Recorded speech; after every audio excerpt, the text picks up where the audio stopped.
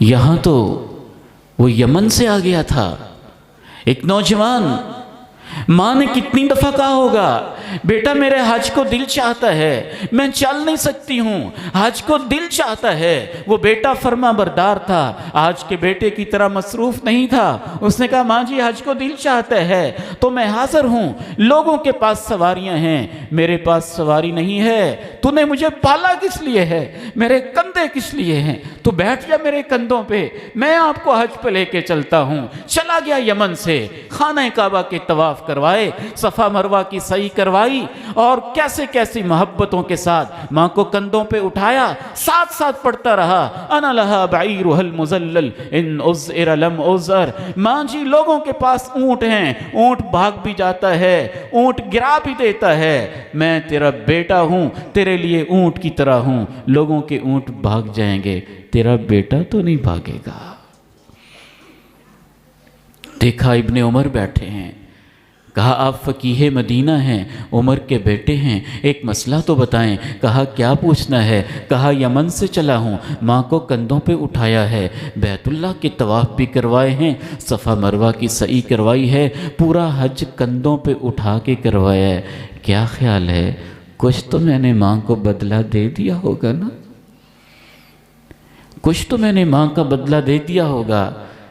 کہا کچھ بدلہ وَلَا بِزَفْرَةٍ وَاحِدَةٍ، تیری پیدائش کے وقت جو اس کو تکلیف ہوئی تھی اور اس نے ایک ٹھنڈی آہ بھری تھی، ابھی تو اس ایک آہ کا بدلہ بھی پورا نہیں ہوا ہے۔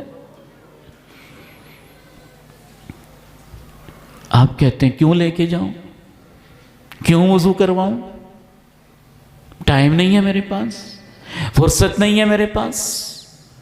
ایک دفعہ ابا جی مجھے فرمانے لگے بیٹا سجدے کو دل چاہتا ہے، سجدے کو دل چاہتا ہے۔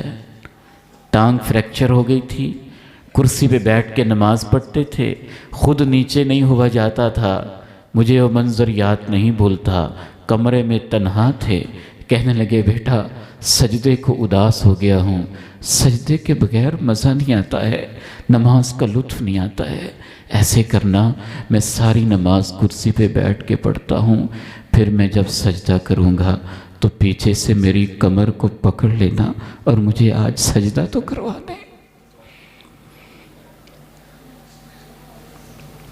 آئی سی یو میں تھے، ماں جی کہنے لگی بیٹا وضو کو دل چاہتا ہے، وضو کو دل چاہتا ہے۔ میں بڑا پریشان ہوا، آئی سی یو ہے، ڈرپ پہ لگی ہوئی ہے،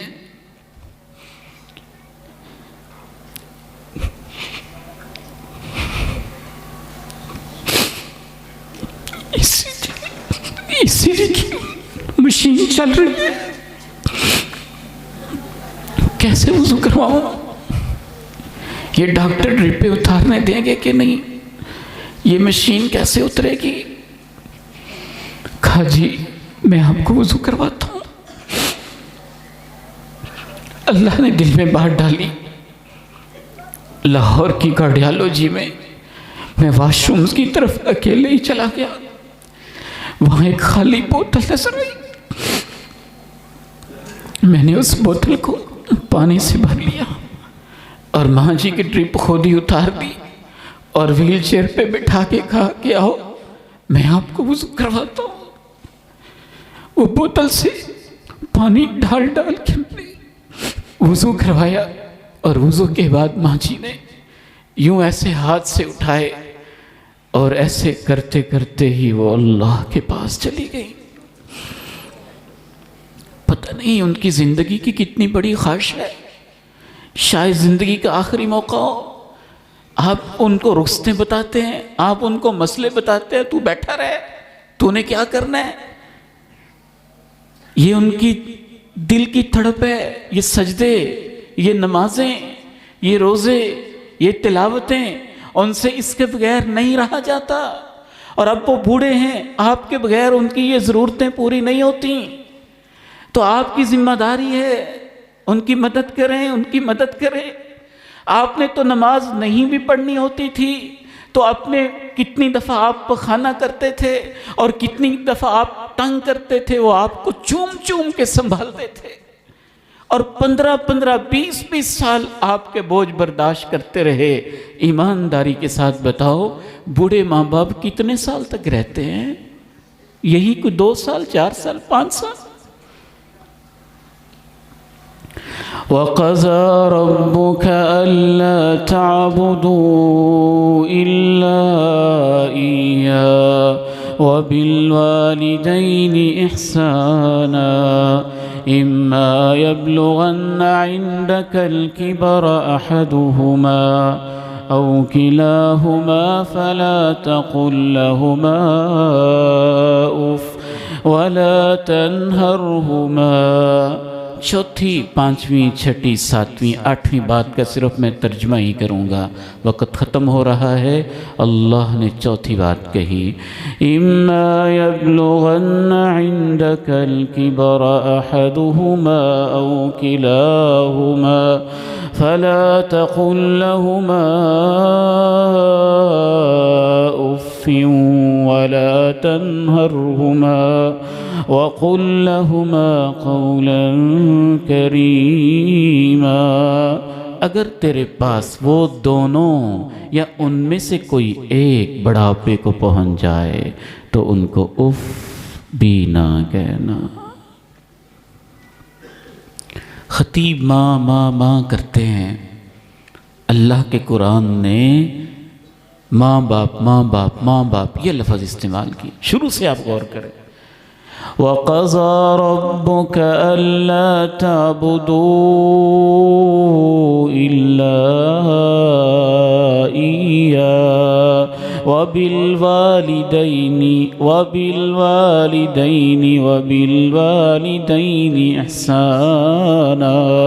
ماں باپ کے ساتھ اچھا سلوک کرنا۔ پھر آگے پھر اللہ نے کیا کہا، إِمَّا يَبْلُغَنَّ عِندَكَ الْكِبَرَ أَحَدُهُمَا أَوْ كِلَاهُمَا، ان میں سے کوئی ایک یا دونوں، بڑھاپے کو تیرے پاس پہنچ جائیں تو کبھی ان کو اف نہ کہنا، اف نہ کہنا۔ تو چوتھی بات اللہ نے یہ کہی ہے کہ ان کو کوئی تکلیف نہ دینا، کوئی تکلیف نہ دینا۔ ادنا جو تکلیف کا لیول ہے اس کے لیے عربی زبان میں اف کا لفظ استعمال ہوتے ہیں، ان کو کبھی کوئی تکلیف نہ دینا۔ اور اگر میں آج کی زبان میں کہنا چاہوں تو میں یہ کہنا چاہوں گا کہ ایسے رہنا، کبھی ان کے ساتھ سخت لہجہ نہ ہو، اونچی آواز میں بات نہ ہو، ان کے ساتھ ڈیبیٹ اور مناظرے، اور ان کو یہ کہنا تو بس آؤٹ آف ڈیٹ باتیں کرتی ہے، پرانے دور کی باتیں ہیں تیری ماں، پرانے دور کی باتیں ہیں اے میرے باپ۔ میں یہ نہیں کہتا کہ آپ ان کے ساتھ کوئی بات کر نہ سکتے، لیکن تمیز کے ساتھ تو کرے نا۔ ان کو یہ باور کرانا ضروری ہے تم بوڑھے ہو گئے، اب تمہیں کچھ سمجھ نہیں آتی، ہم ہی سمجھدار ہیں۔ یہ تکلیف نہیں تو اور کیا ہے، تکلیف نہیں تو اور کیا ہے۔ وہ ہمارے دور کی مائیں بھی کتنا خوبصورت جملہ کہتی تھی، جب کوئی بدتمیز بچہ ایسے کہہ دیتا تھا نا تو اس کو کہتی تھی، خبردار چپ کر جا، تجھے شرم نہیں آتی، اب تک تو میں تیری پٹھی دھوتی رہی ہوں، اب تو مجھے کہتا ہے تمہیں پتہ کچھ نہیں ہے۔ ماں باپ ہیں، آپ اپنی رائے پیش کر سکتے ہیں، آپ کونسلنگ کر سکتے ہیں، آپ مشورہ کر سکتے ہیں، اختلاف رائے کر سکتے ہیں، لیکن دیکھ کے کہ ماں باپ ہیں، ماں باپ ہیں۔ اللہ کا پیغمبر بھی ماں باپ سے بات کر رہا ہو نا، اللہ کا پیغمبر بھی اور ماں باپ مشرک بھی ہوں، تو قرآن سے پوچھیں وہ کیسے کرتے ہیں۔ یا ابت لم تعبد ما لا يسمع ولا يبصر ولا يغني عنك شيئا۔ ابا جان ان بتوں کی پوجا کیوں کرتے ہیں؟ کہتے پھر بھی ابا جان ہی ہیں، پیارے ابا جی ان بتوں کی پوجا کیوں کرتے ہیں؟ ابراہیم خلیل اللہ وقت کے مشرک باپ کے ساتھ اتنی عزت سے بات کرتا ہے، عقیدے پہ کمپرومائز نہیں ہے، توحید پہ کمپرومائز نہیں ہے، اس لیے اللہ نے کہا وَإِن جَاهَدَاكَ عَلَىٰ أَن تُشْرِكَ بِي مَا لَيْسَ لَكَ بِهِ عِلْمٌ فَلَا تُطِعْهُمَا۔ والدین کی ہر بات ماننا، جہاں وہ میری نافرمانی کا کام کہیں، خبردار شرک کی بات کریں پھر نہ ماننا۔ وَلَا تَنْهَرْهُمَا وَقُلْ لَهُمَا قَوْلًا كَرِيمًا۔ امام بخاری لکھتے ہیں، عوام ابن حوشب رحمہ اللہ بیان کرتے ہیں کہ میں ایک محلے میں قیام پذیر ہوا، قبرستان میں ایک عجیب منظر دیکھا کہ ایک قبر ہے، عصر کے بعد پھٹتی ہے، اس سے ایک لاش نکلتی ہے، اوپر سے اس کا چہرہ گدے کی طرح ہے، نیچے بڑا دھڑ انسانوں کی طرح ہے، 3 دفعہ وہ گدے کی طرح ہنہناتا ہے، پھر واپس جاتا ہے، قبر بند ہو جاتی ہے۔ میں یہ منظر دیکھ کے حیران رہ گیا۔ مجھے بتانے والے نے بتایا اس سامنے بوڑھی ایک اماں بیٹھی ہے، یہ اس کا بیٹا ہے، اس سے پوچھو کیا مسئلہ ہے، اس کے پاس کیا؟ اس نے کہا یہ شراب کے نشے میں مست گھر میں آتا تھا اور میں اس کو سمجھاتی تھی نا تو مجھے کہتا تھا گدی کی طرح بولا نہ کر، چپ کر جا۔ جب سے مرا ہے اللہ نے اس کی شکل کو گدے کی شکل بنا دیا۔ کہانی نہیں ہے، امام بخاری نے الادب المفرد میں ایک عظیم امام کا مشاہدہ لکھا ہے جو اس نے اپنی آنکھوں سے دیکھا ہے، کہانیاں تو ہم سناتے ہی نہیں۔ وَلَا تَنْهَرْهُمَا وَقُلْ لَهُمَا قَوْلًا كَرِيمًا وَقُلْ لَهُمَا قَوْلًا كَرِيمًا۔ 5ویں بات اللہ نے یہ سمجھائی ہے کہ ان کے ساتھ بڑی عزت کے لہجے میں بات کرنی ہے۔ دنیا والے بتاتے ہیں وہ جو ڈائریکٹر جنرل ہے نا، ذرا سنبھال کے اس کے کمرے میں جانا، وہ ڈی جی ہے، وہ ایس پی ہے، وہ پی ایم ہے، وہ سی ایم ہے، وہ بڑا باس ہے، وہ سی او ہے، وہ چیف ایگزیکٹو آفیسر ہے، ذرا دھیان سے بات کرنا، اس کا بڑا عہدہ ہے۔ اے میرے نوجوان بیٹو، مثالی خاندان کا یہ پروگرام آپ کے کانوں میں اللہ کی یہ آواز، اللہ کا کلام پہنچانا چاہتا ہے۔ ماں باپ کے ساتھ دھیان سے بات کرنا، اللہ اور اللہ کے رسول کے بعد تیرے سب سے بڑے افسر وہ ہیں۔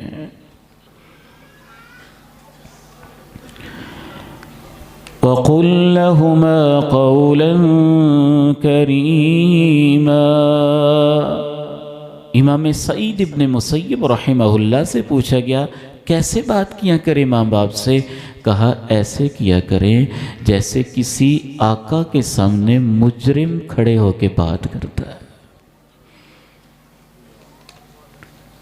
انہوں نے تو کمال کر دی دین پہ عمل کرنے کی۔ امام عبداللہ ابن عون رحمہ اللہ وقت کے محدث ہیں، ان کی ماں نے بلایا اور اونچی آواز سے کہا جی میں آ رہا ہوں۔ آواز اونچی نکل گئی اور بعد میں پریشانی ہوئی، کہنے لگے اللہ اتنی اونچی آواز میں بول بیٹھا ہوں، یا اللہ مجھے معاف کرنا۔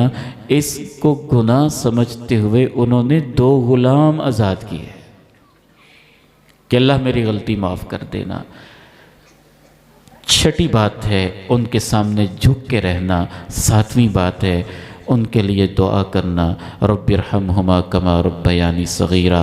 8ویں اور آخری بات رب کریم نے یہ کہی ہے ربکم اعلم بما فی نفوسکم ان تکونوا صالحین فإنه كان للأوابین غفورا۔ سب کچھ کسی کو دکھانے کے لیے نہ کرنا، تیرا رب جانتا ہے جو تیرے دل میں ہے۔ مہمان آئے ہیں تو بڑی آؤ بھگت ہے، ملنے والے آئے ہیں تو بہت عزت اور پروٹوکول ہے، دوسروں کے سامنے بڑی آنر ہے، اور تنہائیوں میں کیا سلوک کر رہے ہو تمہارا رب جانتا ہے جو تمہارے دل میں ہوتا ہے۔ ان تکونوا صالحین فإنہ کان للأوابین غفورا۔ ہاں اگر تم دل کے نیک ہو اور پھر بھی کوئی غلطی ہو گئی ہے تو توبہ کر لو، توبہ کرنے والوں کو اللہ معاف کر دیتا ہے۔ اسی پہ ہمارا وقت 9 بجے کا پورا ہو چکا ہے، میں آپ کا مزید وقت نہیں لینا چاہتا۔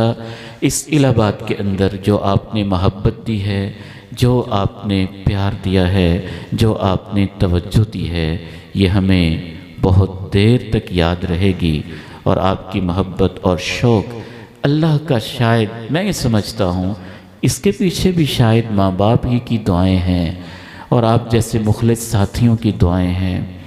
حجرہ شاہ مقیم میں بھی ہمیں یہ محبت ملی، بٹیاں میں محبت ملی، راجوال میں یہ محبت ملی، الہ آباد میں ہمیں بہت محبت ملی۔ اور آج ہم میٹنگ کر رہے تھے، میں حاجی عبدالوحید صاحب، اللہ دیتا صاحب، ڈاکٹر شفیق صاحب، کہ انشاءاللہ اب اس علاقے میں اللہ کی توفیق سے وقتاً فوقتاً کوئی اس طرح کی تربیتی نشست تو ہوتی رہے گی انشاءاللہ تعالی۔ کیا خیال ہے، ہونی چاہیے کہ نہیں ہونی چاہیے؟ اور آپ بھی ارادہ کر لیں کہ آپ کی محبت بھی ہمیں ایسے ملتی رہے گی انشاءاللہ تعالی۔ تھوڑا سا آپ نے ہمیں اور وقت دینا ہے۔ آج میں نے اپنا پروگرام وقت پہ کلوز کیا ہے، لیکن آج کے ایونٹ میں 2 اور خاص چیزیں ہیں۔ ایک خاص چیز یہ ہے، میں نے حدیث پڑھی، اللہ کے پیارے نبی الاسلام ارشاد فرماتے ہیں اللہ کے کچھ فرشتے چلتے پھرتے رہتے ہیں، نامہ اعمال لکھنے کے علاوہ اسپیشل ایک ٹیم ہے جو ذکر کی مجالس کو تلاش کرتے ہیں، جہاں ان کو کوئی ذکر کی مجلس ملتی ہے وہ اس میں بیٹھتے ہی نہیں ہیں، آسمانوں تک وہ ان کی تہ لگ جاتی ہے، آسمانوں تک پہنچ جاتے ہیں، اور پھر وہ رب کے پاس جاتے ہیں، اللہ ان سے پوچھتے ہیں میرے بندے کیا کر رہے تھے؟ آپ نے ایک دفعہ پڑھ لینا ہے، وہ کہتے ہیں سبحان اللہ کہہ رہے تھے، کہتے ہیں اور کیا کر رہے تھے؟ الحمدللہ کہہ رہے تھے، اور کیا کہہ رہے؟ اللہ اکبر ہی کہی جا رہے تھے، اور کیا کر رہے تھے؟ جنت مانگتے تھے، اور کیا کر رہے تھے؟ جہنم سے پناہ مانگتے تھے۔ اللہ ان سے کہتا ہے انہوں نے مجھے دیکھا ہے؟ نہیں دیکھا، مجھے دیکھا ہوتا تو کتنی محبت کرتے۔ انہوں نے جنت دیکھی؟ نہیں دیکھی ہوتی تو کتنا شوق ہوتا۔ انہوں نے جہنم دیکھا ہے؟ نہیں، انہوں نے جہنم دیکھا ہوتا تو ان کے خوف کی کیا کیفیت ہوتی۔ جو بن دیکھے ہی میری تسبیح بھی پڑھ رہے تھے، الحمدللہ بھی کہہ رہے تھے، اللہ اکبر بھی کہہ رہے تھے، اور مجھے مجد والا عزت والا بھی مان رہے تھے، جنت کا شوق بھی رکھتے تھے، جہنم کا خوف بھی رکھتے تھے۔ اے میرے فرشتوں تم گواہ رہنا میں نے ان سب کو معاف کر دیا۔